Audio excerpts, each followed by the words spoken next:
Hi everyone, welcome back to my YouTube channel. Today in this video we will see like authentication system, right?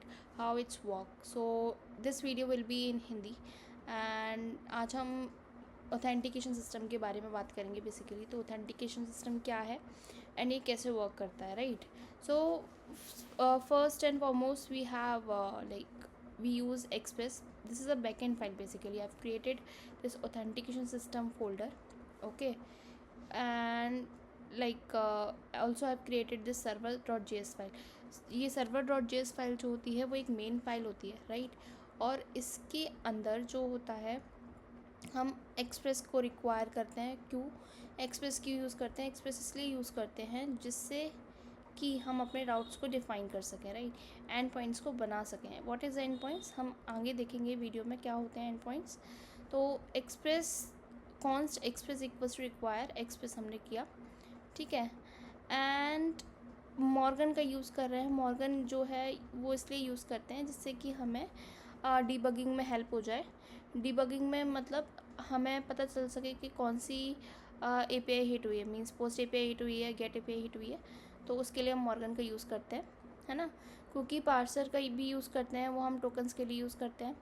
.env एक ऐसी file होती है जो कि एक सेंसिटिव फाइल होती है जिसमें सेंसिटिव डेटा होता है. मींस अगर हमारा MongoDB का URL हो गया या फिर कोई ऐसा URL जो कि हमें हर किसी को नहीं दिखाना है, ठीक है, वो सेंसिटिव है, ठीक है. अगर वो लीक हो जाएगा तो that will be a problem for us, right. तो ये .env उसके लिए होता है. अब हम यहाँ पर connection.db एक फ़ाइल बनाई है जो कन्फिग के नाम से है, ठीक है. एंड ऑथ राउट्स बनाए हैं जो कि ये है. यहाँ पर हमने पोर्ट डिफ़ाइन किया हुआ है कि किस पोर्ट पर हमारा सर्वर चलेगा, that is 3000. And here I am मैंने एक्सप्रेस को यहाँ पर कॉल कर दिया है ऐप के अंदर, राइट. एंड ऐप मैं यहाँ पर यूज़ कर लूँगी app.use morgan I'm using. and for json express.json what is this. इसका मतलब है कि जैसे भी अगर कोई यूज़र रिक्वेस्ट करता है कोई भी डेटा अगर सेंड करता है from front end to back end के लिए, तो क्या हो कि बैक एंड मेक श्योर कर सके कि जो डेटा आ रहा है फ्रंट एंड से वो जेसन फॉर्मेट का हो. अगर वो जेसन फॉर्मेट का नहीं है तो वो क्या एरर शो करेगा, right. That is the work of that express.json. Cookie parser हम टोकन्स के लिए यूज़ करते हैं, मैं बताऊंगी उसे आगे. यहाँ पर मैंने एक एपीआई क्रिएट की हुई है. बेसिकली ये जो है वो एक प्रीफिक्स है. प्रीफिक्स क्या होता है? API/राउटर, इसके आगे भी मतलब एंड पॉइंट होगा, बट ये प्रीफिक्स है, राइट.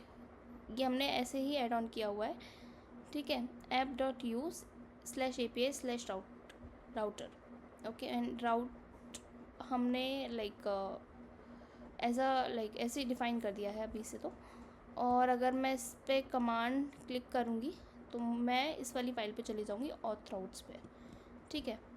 ऑथ राउट्स पे क्या किया है हमने अपने एक राउटर बना दिया है जिसमें हमने रजिस्टर नाम का एक एंडपॉइंट बनाया हुआ है और गेट यूज़र नाम का एक एंडपॉइंट बनाया हुआ है. तो रजिस्टर में अगर हम जाएंगे तो रजिस्टर में देखते हैं what is inside in register में हमारा पूरा बिजनेस लॉजिक लिखा हुआ है. What is business logic? Business logic basically एक ऐसा चीज़ होती है जिस पे हमारा पूरा बिज़नेस रन कर रहा है बेसिकली. जैसे कि किसी भी यूज़र ने अगर लॉगिन किया या साइन अप किया, ठीक है, तो वो चीज़ कैसे बिहेव करेगी तो वो बैक एंड डिफ़ाइन करता है उसके लिए. तो उस सारी चीज़ को हम क्या कहते हैं? उस सारी चीज़ को हम कहते हैं बिज़नेस लॉजिक. तो जैसे कि अगर हम एक रजिस्टर नाम का एक एपीआई एंड पॉइंट बना रहे हैं तो उसमें क्या होता है कि एक यूज़र क्या कर सकता है? यूज़र नेम भेजेगा, ईमेल भेजेगा, पासवर्ड भेजेगा, जो कि एक request.body से आएगा, ठीक है. अब यहाँ पर हम क्या कर रहे हैं? यहाँ पर हम एक चेक लगा रहे हैं. अगर यूज़र नेम नहीं आता है या फिर ईमेल नहीं आता है या फिर पासवर्ड नहीं आता है तो इस केस में हम क्या कर सकें? response.status 400 शो कर सकें. मीन्स ये फ्रंट एंड से एरर है. 400 का मतलब अगर कोई भी ऐसी चीज़ जो हमने नहीं लिखी है फ्रंट एंड से, अगर कोई एक ऐसी प्रीडिफाइंड चीज़ है जो आनी चाहिए बट वो नहीं आई है तो क्या करेगा? ये एरर शो कर देगा. ऑल फील्ड्स आर रिक्वायर्ड, ठीक है. यहाँ पर अब हम क्या कर रहे हैं, एक एडिशनल चेक और लगा रहे हैं कि अगर कोई यूज़र, मतलब ये जो यूज़र हमें एंटर हुआ है ये ऑलरेडी एग्जिस्ट तो नहीं करता है। तो इसके लिए हम क्या करेंगे, अपने डेटाबेस में चेक करेंगे, यूज़र मॉडल के नाम से है।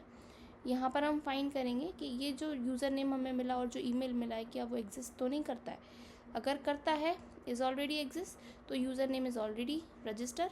अदरवाइज़ हम क्या करेंगे, अपने पासवर्ड को हैश कर देंगे। पासवर्ड को हैश करने का मतलब होता है कि हम कभी भी अपने डेटाबेस में पासवर्ड एज इट इज़ हम स्टोर नहीं कर सकते, बिकॉज़ वो एक सिक्योरिटी पर्पस के लिए हम ऐसा करते हैं।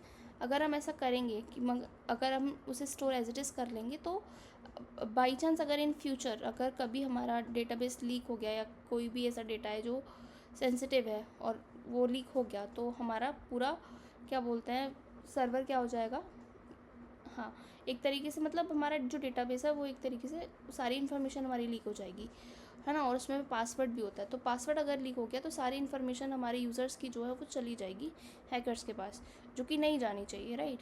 तो उसके लिए हम क्या करते हैं, पासवर्ड को हैश करके स्टोर करते हैं, और उसके लिए हम यूज़ करते हैं क्रिप्टो नाम की एक मॉड्यूल है, जिसे हम npm इंस्टॉल क्रिप्टो नाम से यूज़ करते हैं, और हमने यहाँ पर इसे रिक्वायर भी कर रखा है, ठीक है। तो उसमें क्या जाता है, क्रिएट हैश एक एल्गोरिथम है जो कि एक स्ट्रॉन्ग पासवर्ड के लिए यूज़ किया जाता है।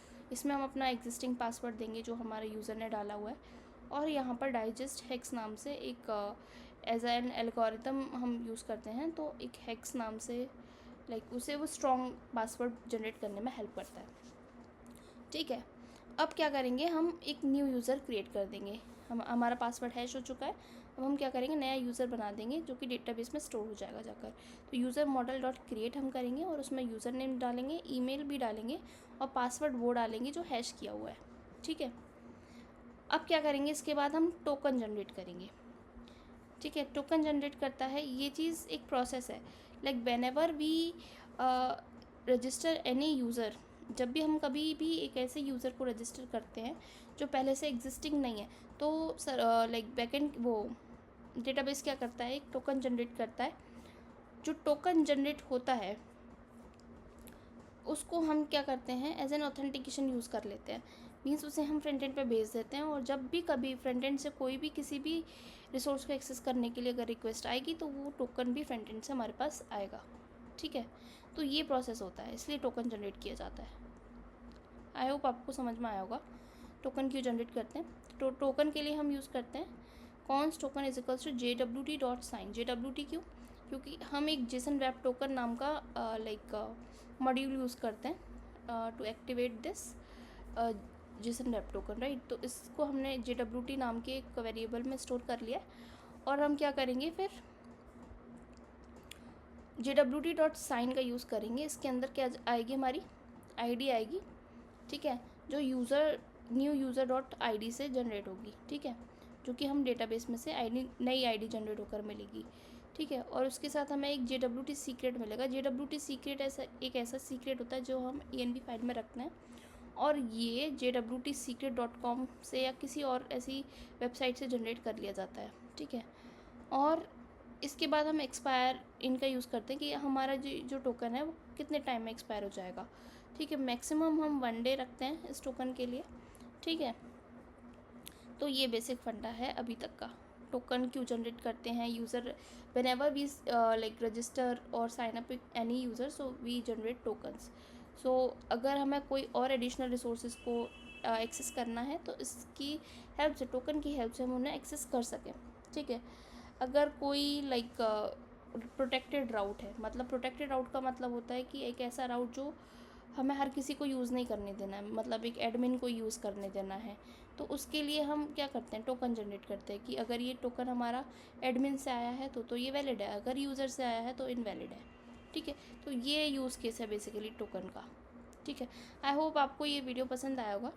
अगर आपको ये वीडियो पसंद आता है तो please do like share and subscribe. उसके आगे मैं आपको बताती हूँ कि क्या होता है अभी। आई होप ये आपको इतना समझ में आया होगा, right. So till then, bye bye, take care. If you have any doubt, please ask, okay?